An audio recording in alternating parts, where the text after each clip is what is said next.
ঘটনাটি ২০০৪ সালের। আমি তখন নবম শ্রেণীর ছাত্র।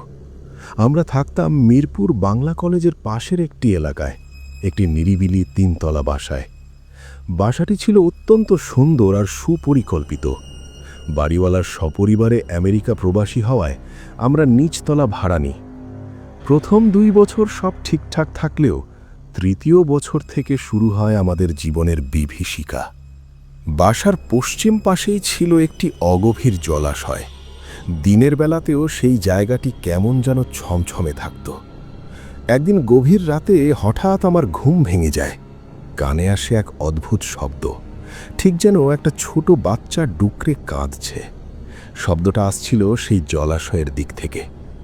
প্রথম দিন পাত্তা না দিলেও এরপর থেকে প্রতি রাতে নানা আওয়াজ আমাদের তাড়া করতে শুরু করলো।